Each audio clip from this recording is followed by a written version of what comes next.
Qual a diferença entre anjos, arcanjos e querubins? Vamos lá. Cada um pertence a um grupo, a uma associação de anjos. Na gíria da igreja são chamados coros angelicais, coros angélicos. Repara bem que tudo que Deus faz está sempre cheio de diferenciações, com iguais dignidade, mas com grandezas e carismas e funções diferentes. Então tem 3 tipos de anjos, 3 grupos de anjos. O primeiro grupo que se compõe de 3 hierarquias diferentes, que são anjos que ficam assim, extasiados, só cuidando das coisas de Deus. Os mais próximos entre os próximos são chamados serafins, que é uma palavra hebraica que significa abrasado, esturricado, ardente, abrasado de fogo. Por que abrasado? Porque o serafim tem que ficar a contato direto com Deus.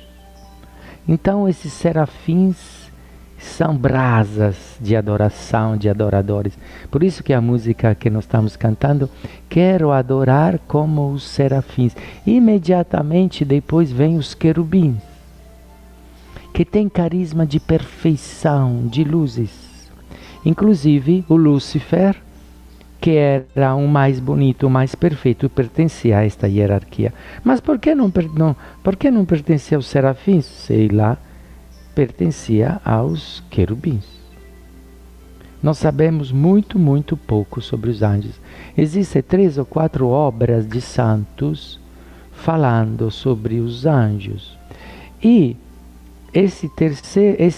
o terceiro grupo, o terceiro coro desta primeira hierarquia é feita dos tronos. Olha a palavra tronos.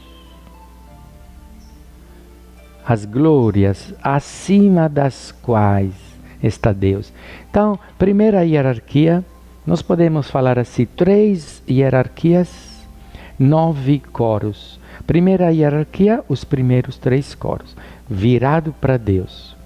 A hierarquia de baixo, virada, claro, virada mais para o mundo, mas também, claro, mais em contato com Deus que nós mesmos, são os principados,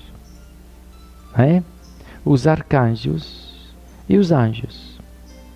Os anjos são os anjinhos mais pequeninos, os anjos mais pequeninos. E no meio tem a hierarquia daqueles que fazem a ponte, dominações, potestades, virtudes.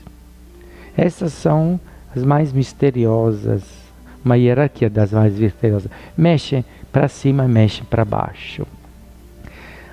Vou te dar um exemplo que eu li em Maria Valtorta, não nos livros traduzidos, mas daqueles ainda não traduzidos em português.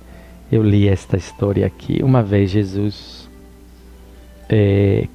acho que ele quis dar uma ideia da grandeza dos anjos e elevou Maria Valtorta a ver as belezas e as luzes da criação. Então o sol, então as estrelas e os espaços siderais e as músicas que os planetas fazem.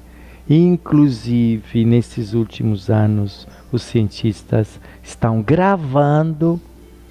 Quando eu li isso, falei assim, puxa vida, mas esses sons, como é que seria? E depois você pode entrar na internet agora, nesses últimos anos, cientistas conseguiram gravar o som que cada um dos planetas ou estrelas faz. Saturno tem um som, Júpiter tem outro som, Vênus tem um som. Não é? Às vezes bonito, às vezes arrepiante. Aqueles com as tempestades, uma coisa um pouco pesada, o som.